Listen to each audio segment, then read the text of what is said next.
You're listening to the Parkside Podcast, where we connect with the history and look forward to the future of our outdoor spaces here in Monroe County, Pennsylvania. I'm Autumn Hawthorne, Executive Director of Stroud Region Open Space and Recreation Commission.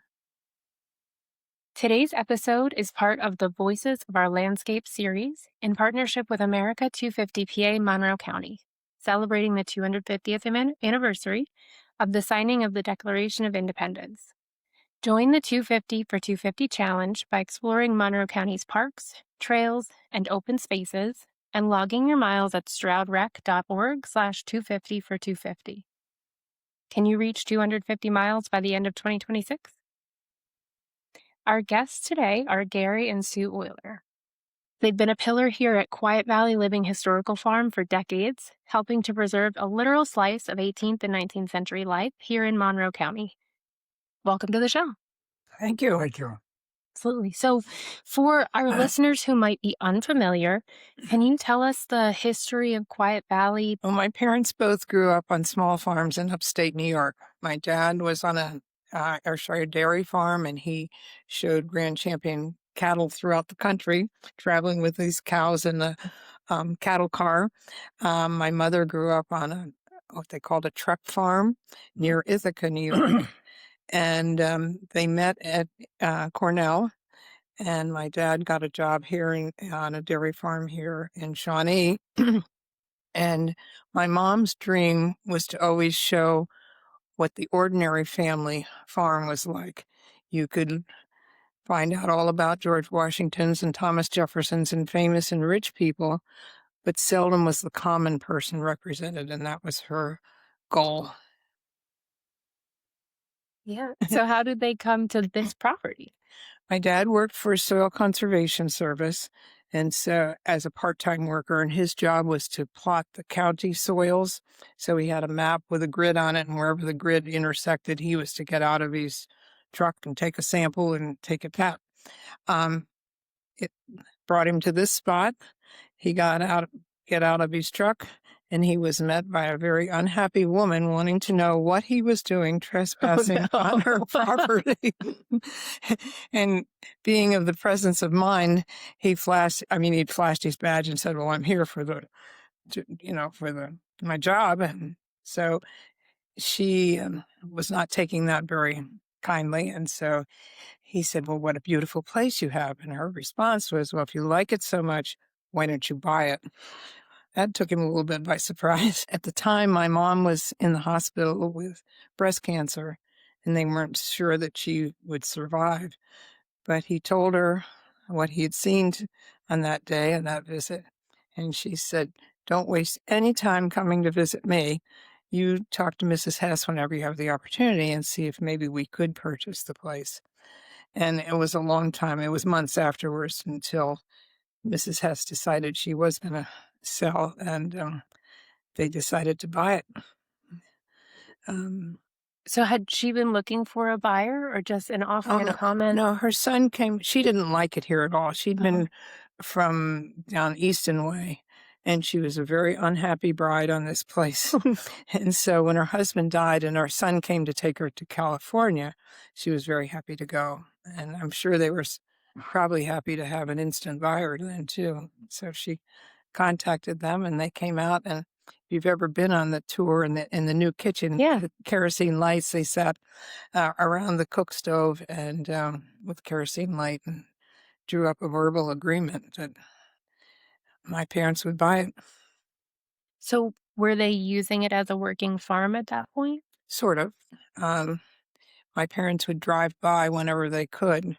It was a public road, but hardly anybody traveled it, so that, you were always noticed. And so Mom said they used to get different friends to drive them through, so it didn't look so conspicuous. But they did see Mr. Hess out making hay and bringing it in with a wheelbarrow, and I think they had one cow. Do you remember? I think so. So it was very much a subsistence operation. And it had been a working farm for 150, 200 years? Well, I think it was originally settled in the 1760s and lived in by 6 generations of that family. until so about 1913 when Tommy Hess bought the farm and it sold out of the family, and he was the one that died here, and my parents bought from his widow. And what were your parents' names? Alice and Wendell Wicks. So they purchased this property. They thought it was beautiful. Yes. Well, my dad could see potential. He figured if my mom's dream didn't carry out, that he could always develop it. He had done some small development in his time. So what was the turning point in that decision between developing it or using it for education for the public? Well, that's quite I was in college at the time, and I could have cared less about what was going on here. I was, and so she had this property, and so she was a very creative person, I guess you'd say, a dreamer. And she used to use the place. She used to have parties out here, and she'd send out invitations to one thing was, I think, Mr. and Mrs. McGregor's 50th wedding anniversary, and she sent out an invitation to become as a pastor and the pastor's wife and the bride and the groom. And so people came dressed in costume and they just role played out here. And it was a very primitive spot then for them to do it. And she really enjoyed doing that, but that wasn't going to pay the bills. And so she tried to figure out what could be done. And right after we were married in April of 1962, Gary had a job teaching, and he took a busload, I can't believe he did this, a busload of boys all by himself to Canada for a week. He was the chaperone, the driver, the teacher, the whole. That's very brave. So I came home to visit with my parents while he was gone, and Mom told me this idea, and this was like in June.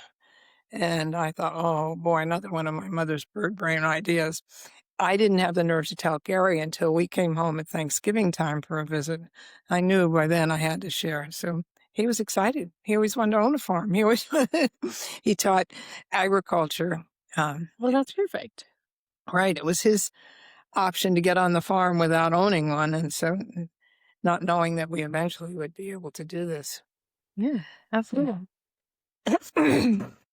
So as our landscape in the area continues to change and we lose open space to development, why is it so important that we protect this land? Well, I think it's always important to keep our heritage known and loved, I guess is what I should say. Do you have a comment you want to make? It was good farmland. Not good farmland, but good open space. And by making it into Quiet Valley, we were able to keep it as it was. Yeah. We still have the horses. We just got a new team. Mm-hmm. We had the horses on the pasture, and we farm the garden and a field down here. And so we still have, some of the open space. Yeah. We started with 70 acres, 72 acres. And my dad subdivided. It was a separate deed on one of them. We kept that separate. The Oilers still own. But then over the years, we've added it. So it's up to like 114 acres now. And some community businessmen had a big plot of land over on the hillside, and they had intended to develop it. For whatever reason, they generously gave us that property. I think it might not have been easy to develop. Mm-hmm. And then we, over the years, have been able to purchase both sides of the road going out. This building sits on property that was purchased after the initial subdivision or whatever it was. So, we're up to being able to protect our location a lot better. Yeah, a nice buffer. Mm-hmm. Yeah. And for the listeners, we're sitting in the Education Center here at Quiet Valley, which is a fantastic building with a lot of great space for bringing in programs. So the farmhouse I want to talk about for a second, that was very unmodernized for a long time, right? Right. Mrs. Hess lived not happily, but very primitively without the modern conveniences, still had the outhouse and no telephone and no hot water, no electricity. And so you did some work. Actually, we did more work with taking it back to, taking off the lath plaster and wallpaper and exposing the logs in the original part of the house. What else did we do? It's a lot of work that had to be done to make it. And we've added buildings since then. First thing we added was, we worked on the spring house. It didn't have a roof, and so we put a roof on the spring house and made it just like the spring house was. And then Mr. Fellenser was very helpful in guiding Gary with that. His wife had been a descendant of the original family, and so he spent a lot of time here as a young adult and was very helpful in helping us get it back to what it would have been like. And were a lot of the accessory buildings here, like the barn and the ice house, or what have you added that way? we've added things as we felt we could show them. And we added the dry house and smokehouse were not there any longer. And so we found a building on the farm that would do it was used for little pigs. And so that was the original smokehouse. So we moved that over on the farm. And there'd been an indication that there'd been an ice house from photographs. So we had to construct an ice house. And we do harvest ice whenever this weather cooperates, which we were all set to do this year. And then the day was too cold. Yeah, I know. So, my family was looking forward to it. But we've added a barn from the west end for display of certain items. So we went out there and we took the barn apart. Just with three of us. Wow. One boy, and the rest of us. We went out and we took the pegs out of the barn and took it apart and moved it in here and set it up. That was a membership activity. We had members help to put it up. And we had the Granddaddy House was another similar thing. When Gary was in the faculty room where he was teaching one day, and the one of the teachers said, I went to tear down my old house when I built a new one, and I didn't know I'd been living in a log house because it had been lath and plastered on the inside and clapboard on the outside. So he offered it to us, and again, we went down and marked every piece and took the building down and had somebody move it here, and then we put it back up. And so we had some real... That's our gift shop. That's our gift shop now. I had no idea that the gift shop building had history. That's really neat. Well, the schoolhouse was not here. Okay. But my mom's best memories were growing up in a one-room school and the teacher she had. And so she financially made it possible to put a school. And we do use that so much for programs during the school times and certain days during the summertime when we're open. And at Christmas time, we do the Christmas programs in there. So it's become an important part of our... Yeah. So when did the field trips start to happen? Well, the first, summer of 63, 64,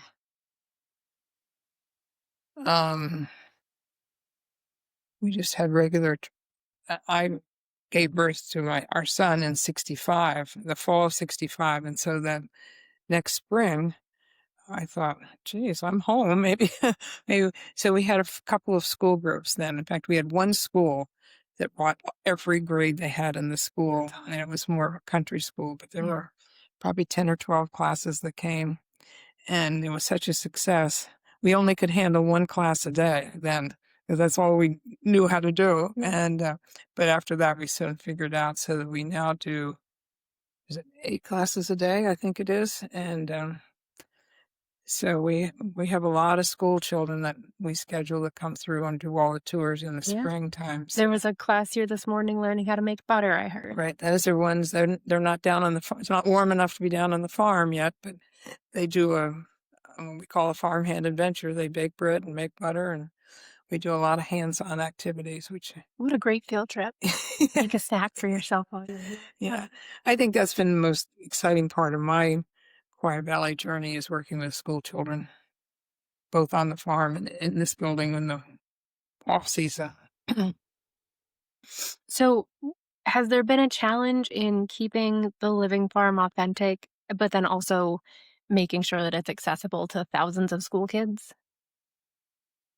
I think we need to check ourselves every now and then and make sure that.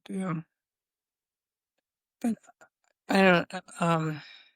We have a cooperative board of directors now that it became nonprofit in 1974. The final changeover took place, and so it's the board of directors that really operates and hires the staff. And so I think we've been pretty good at keeping to our mission. What do you think? There's always temptations to do things that would earn a lot of money and wouldn't be good. Yeah, mission creep a little bit. I attended a one-room school when I was a boy, and we walked to school about a mile and walked home, and that was my experiences with one-room school. And then I went to a consolidated school in town, and went to Penn State in agriculture and ag ed, and became an ag teacher. And I was always associated with what happened on the modern day farm. Mm-hmm. So I was going to ask you, what parts of you said the small family historical farm, so not the large industrialized farms, but these small family farms, what parts of their practices have you been able to keep up today? So we're showing that to everybody who visits. Well, we have a complete garden, and we have some folks from Master gardeners that help with that now. They help in recent years. Take care of the garden. We always took care of it ourselves, and dried things in the dry house for winter, and smoke meat in the smokehouse. Yep. We do the weekly baking in the outdoor bake oven as they would have. Gary would always have to come down and fire it bright and early. Now somebody else has that privilege. Take the fire out and do the weekly baking and then we do run that for lots of our special events too. See, what else was I thinking about? The bake oven, Do you choose plants for the garden based on what would have been grown, 100 or 200 years ago? Not all. Okay. To some extent. But I grow in my sunroom right now. I just planted 14 kinds of vegetables and flowers that are coming up, and they'll be transplanted. And Quiet Valley sells some of those in our spring events. But we grow lots of tomatoes, so we have tomato sauce for the sausage sandwiches, and so we do deviate from what the basic need would have been. Yeah. And we have to customize a little bit. Yeah. So tell us a little bit about some of these big seasonal events. My kids love Farm Animal Frolic. I'm very partial to maple sugaring, which is a members event that's hosted here.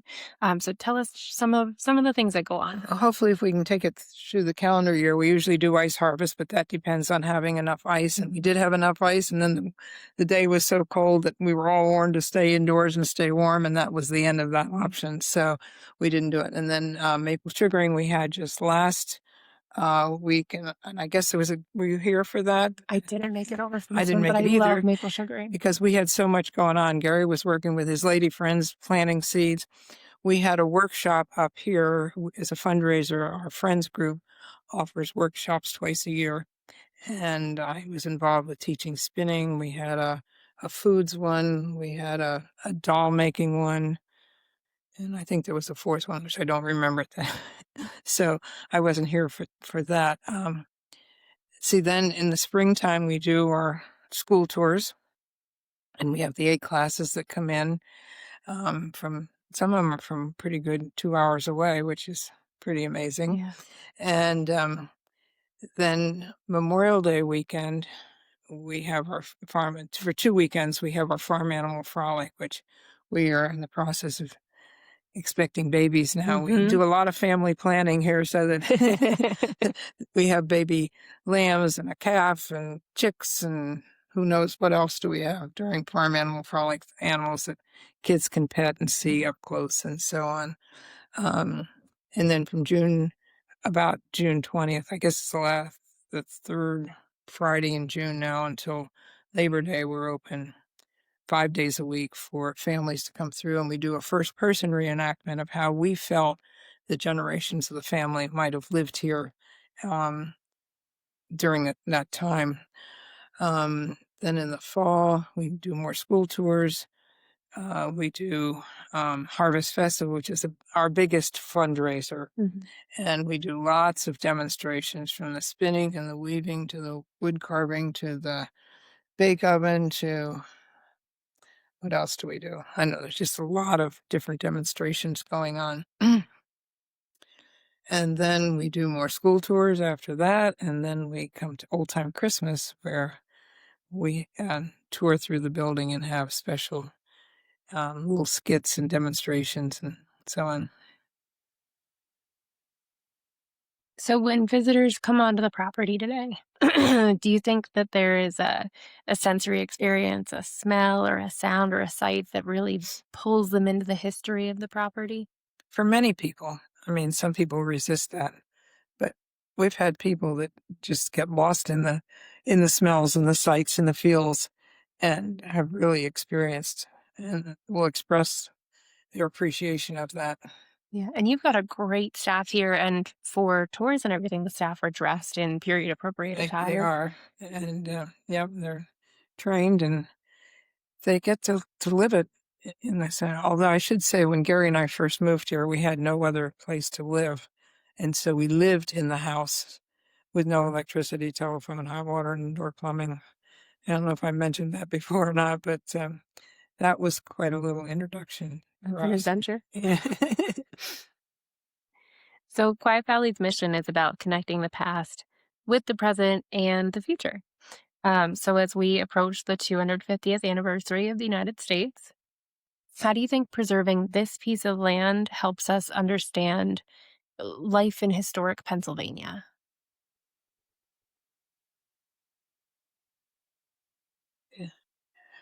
I think we're so far removed from it that having an opportunity to come and see and feel and smell helps us to connect a little bit, because we're so dependent on our devices and our, and watching some of this on the screen is not quite like feeling and smelling and touching and Turning your own butter. yeah, that's it.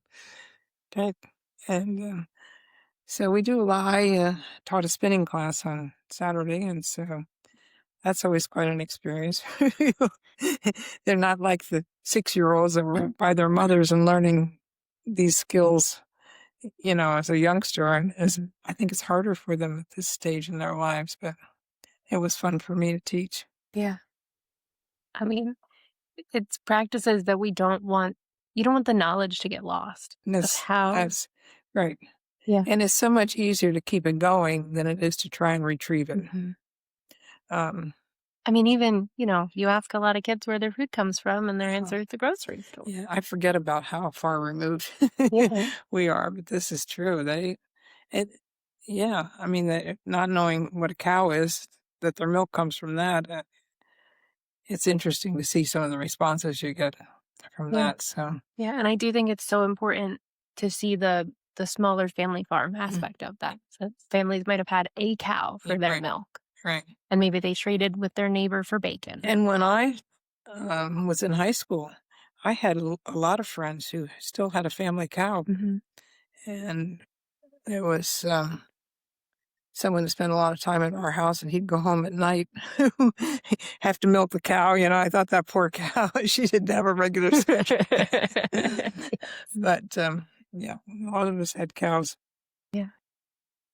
So, do you and the board have a vision for the future of Quiet Valley? I think just being able to maintain without feeling the pressure of expansion for the sake of earning money. Keeping the buildings as they are and being able to maintain them. Like right now, we're going to put a new roof on the school. That's been on about 30 years. And so they're going to put a new shingle roof that's as it was. Yeah, it wouldn't shake. And we, It wouldn't shake. yeah. Yeah, I can remember one of the first few years that we were here. We always had a lot of kids that lived in our house. The boys slept in outbuildings, and the girls slept in the house. And we'd always go to the pond at night to eat dinner because there just wasn't room in the house. We'd take our baths in the pond, and two of these boys were 14 and 16, and they were up with Gary on the barn roof. And that was pretty amazing that Dave and John did that. In fact, one of them was only 13. He turned 14 while I was here. And so they had a lot of kids come back and say, boy, I wouldn't have known how to fix something if it wasn't for Gary's hands-on experience while they were working here. It's good to ingrain a good work ethic too. Yeah, And hopefully. yeah. You do. Hopefully our kids. We learned in the summertime. We did gardening, but we also learned about harvesting wheat.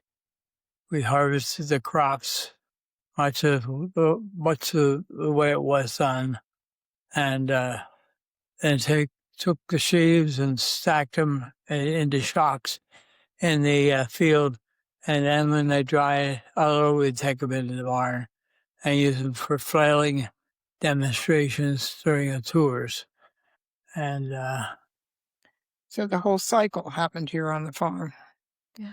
Yeah, it's been a great place to raise our kids too. So I think they've learned a lot and appreciated it. How could you not? Yeah. Well, and they do come back, and our kids come back to help them for every major event. Yeah. And come volunteer. So, is there anything else that you would like to share about Quiet Valley? How much I appreciate the support of the paid staff, the volunteers, the board of directors, and their efforts in keeping this going.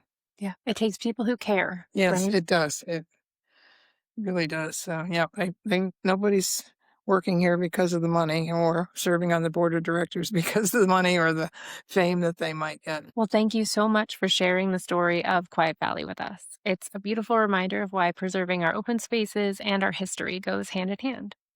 For those listening, you can visit the Legacy of Quiet Valley throughout the summer and during their special events. Check them out at quietvalley.org to plan your visit.